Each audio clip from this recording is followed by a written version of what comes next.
Keshuta, are you excited for the pudding? Yes. Wow, we are going to eat the ice cream pudding. ഫ്രിഡ്ജിൽ വെച്ചൊന്ന് സെറ്റാവാനുള്ള ക്ഷമയും കുറവായതുകൊണ്ട് കുറച്ചൊരു തണുപ്പോടെയാണ് കേട്ടോ കഴിക്കുന്നത്. അതിന് ഈ പല്ലിങ്ങനെ തണുത്തിട്ടാണ് ഈ എക്സ്പ്രഷനൊക്കെ ഇടുന്നത്, അല്ലാതെ എൻ്റെ പുഡിങ് മോശമായിട്ടല്ല കേട്ടോ. എന്തായാലും കേശൂട്ടൻ ട്രൈ ചെയ്തു. കേശൂട്ടി അതിനേക്കാളല്ല, അവൾക്ക് പിന്നെ തണുപ്പും ചൂടൊന്നും വിഷയമല്ല. ഇപ്പം രണ്ടുപേരും കൂടി ഇരുന്ന് എന്തോ കാര്യമായിട്ട് കാണുകയാണ്, വളരെ ഡീസൻ്റായിട്ട്. അതേ നമുക്കിപ്പോൾ വഴിയുള്ളൂ. അപ്പോൾ അങ്ങനെ രണ്ടുപേരുടെ ആ ഒരു സ്നേഹപ്രകടനം ഞാനിങ്ങനെ കണ്ടപ്പോൾ പെട്ടെന്നൊരു വീഡിയോ എടുത്ത് വെച്ചതാട്ടോ. നല്ല രസമല്ലേ ഒരു ചേട്ടനും അനിയത്തി. ഞാൻ ചേച്ചിയും എങ്ങനെയാണോ ആ ഒരു ഏജ് ഗ്യാപ്പ് മാത്രമേ ഉള്ളൂ കേട്ടോ അവർ തമ്മിൽ. അതിനേക്കാട്ടിൽ കുറച്ചുകൂടെ ഉണ്ടെന്ന് തോന്നുന്നു. ഞങ്ങൾ അത്രയും കൂടി ഇല്ലായിരുന്നു. ഇവരിപ്പോൾ 2 വയസ്സിനൊരു ഗ്യാപ്പുണ്ട്, ഞാനും ചേച്ചി 1.5 വയസ്സിനൊരു ഗ്യാപ്പേ ഉള്ളായിരുന്നു.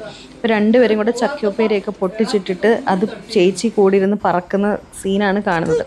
എൻ്റെ കേശൂട്ടി എപ്പോഴും എൻ്റെ പോലെയാണെന്നാണ് മിക്കവാറും എല്ലാവരും പറയുന്നത്.